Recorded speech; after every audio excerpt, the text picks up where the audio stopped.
ప్రభుత్వ విమర్శకులను నేరస్తులుగా చిత్రీకరిస్తున్నారు. ఏపీలో ప్రజాస్వామ్యం ప్రమాదంలో పడిందంటూ వైఎస్ జగన్ ట్వీట్.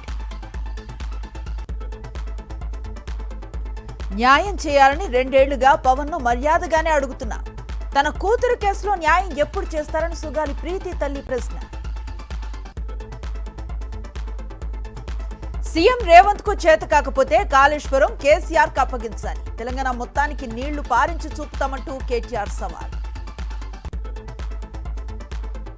బీఆర్ఎస్ హయాంలో కాళేశ్వరం దగ్గరకు వెళ్తామంటే అరెస్టులు చేయలేదా? కేటీఆర్ కు మాట్లాడే అర్హత లేదంటూ అద్దంకి దయాకర్ పై. పోలవరం జనసేన ఎమ్మెల్యే చిర్రి బాలరాజుపై అవినీతి ఆరోపణలు. తమ వద్ద ఆధారాలు ఉన్నాయంటూ సొంత పార్టీ నేతల విమర్శలు.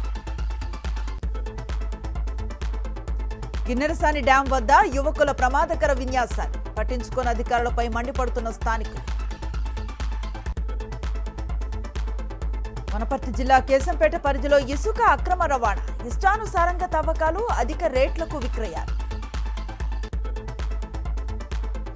అనకాపల్లి జిల్లా కొమళ్లపూడిలో అన్నదాతల ఆందోళన.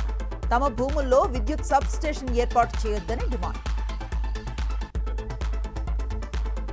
గిరిజన ఆశ్రమ పాఠశాల నుంచి పరారైన 3 విద్యార్థులు సురక్షితంగా పట్టుకున్న గ్రామస్తులు. ఆసిఫాబాద్ జిల్లా కెరిమెరి పరిధిలో ఘటన. భారీ వర్షాలతో వణికిపోతున్న ముంబై నగరం. కూలిన భారీ చెట్లు, విద్యుత్ స్తంభాలు. 3 మృతి. విమాన సర్వీసులపై రైన్ ఎఫెక్ట్. ముంబై, ఢిల్లీ నగరాల్లో పలు సర్వీసులు రద్దు. E20 పెట్రోల్ ఎగుమతులపై ప్రసారాలు ఖండించిన కేంద్రం. భారత్ భూటాన్ కు ఎప్పుడూ ఆఫర్ చేయలేదని క్లారిటీ. కొనసాగుతున్న ఇరాన్ మాజీ సుప్రీం లీడర్ ఖమేనీ అంత్యక్రియలు. పాల్గొన్న 3 కుమారులు హాజరు కాని ముజ్తబా ఖమేనీ. వాయుగుండం ప్రభావంతో ఉత్తరాంధ్రలో పలుచోట్ల భారీ వర్షాలు. మత్స్యకారులు వేటకు వెళ్లొద్దన్న విపత్తుల నిర్వహణ సంస్థ.